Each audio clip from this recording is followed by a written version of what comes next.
Hi guys, I just wanted to talk about last night's Owl House episode and with all that's going on. I watched it this morning actually, and I saw that there were a lot of it was even trending on Twitter. The Owl House was trending on Twitter because in one of the episodes the fans wanted these two characters and they're shipping them together, Luce and Amity, which I think is fine. I'm not gonna jump on the bandwagon and ship them, but I'll take it if that's what we got.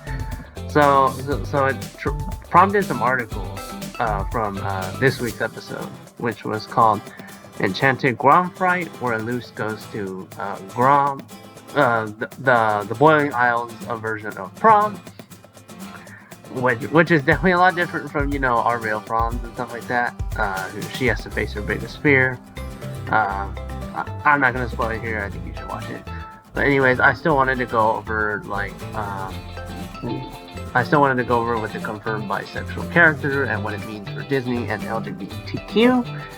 I know this is a very controversial topic for some people, so if you don't, if it might be controversial for you, I think it's best you leave now. So Disney's animated series, The Owl House, now has a confirmed bisexual character. For Disney, it's a surprising, unprecedented move. This world of animation is slowly becoming a more progressive place in terms of representation, largely due to the hard work of creators working against the structures of an industry that is by large resistant to change, and especially of the sort that can cost money. The latest cartoon to push that envelope is The Owl House. Of course, Luce is the main character, and it's been confirmed that Amity has a crush on Luce. But I'm not sure if Luce doesn't know that based on what I've watched. Maybe she does, maybe she doesn't. I'm not sure, but I remember Luce saying Amity was just a friend, so.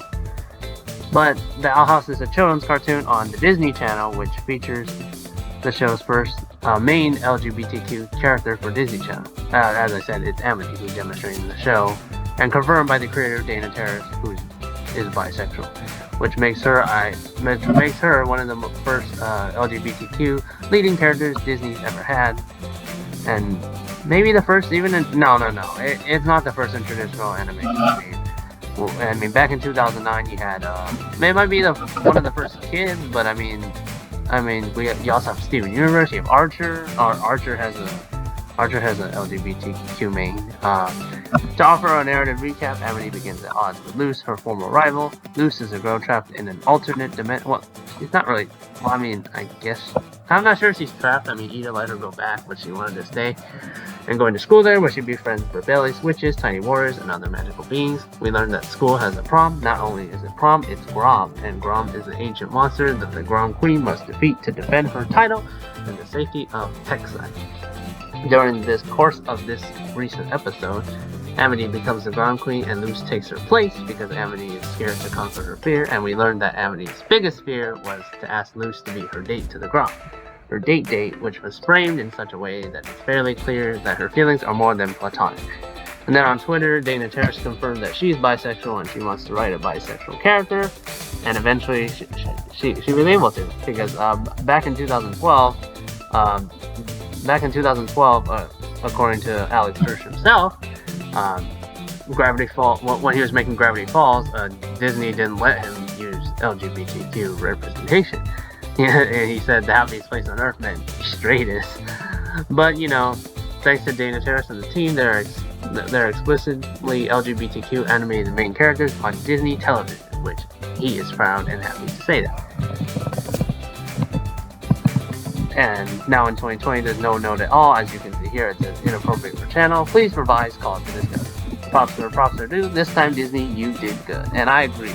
I'm not LGBT myself, but I think it's really great that they're finally getting representation.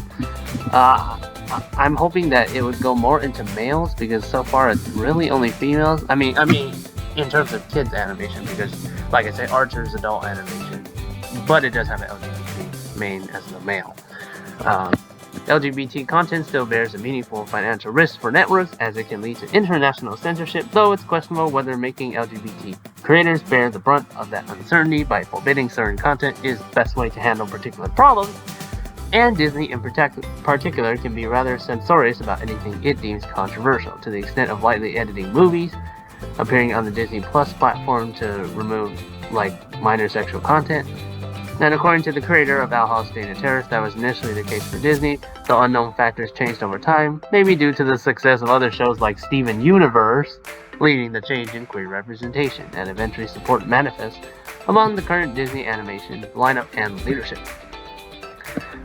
And Dana, I've never seen this before. When I first was developing Owl House, said Dana Terrace, I always wanted to do a prom episode to make up for my own experience. Back then, prom was an anagram for perennial ritual offering maiden, and I'm incredibly grateful for the crew working to make this episode so badass.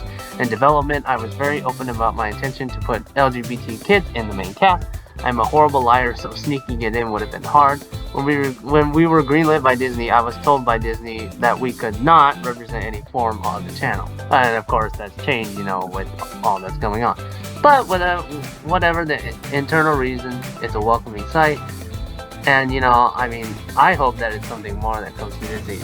Not just this article. I hope so too, because personally, I think it's a welcoming change that people of LGBT orientation should be represented.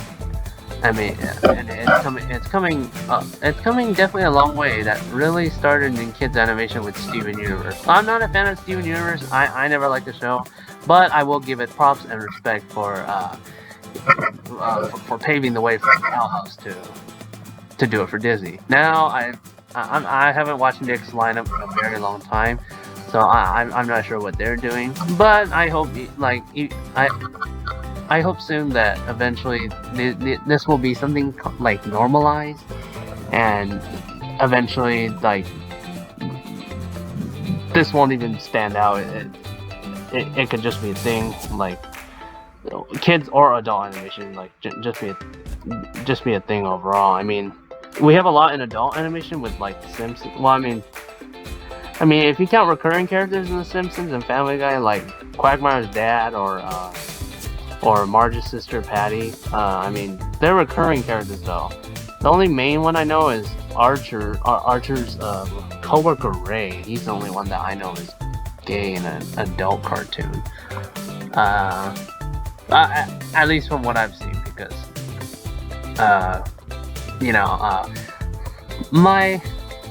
my television exposure, yes, is pretty limited, honestly. But I'm always trying my best to watch more, figure out more things. But anyway, that was pretty much it. I just wanted to share my quick thoughts and explain this article to you, just for those who haven't seen it. Tell me your thoughts, and I'll see you guys next time.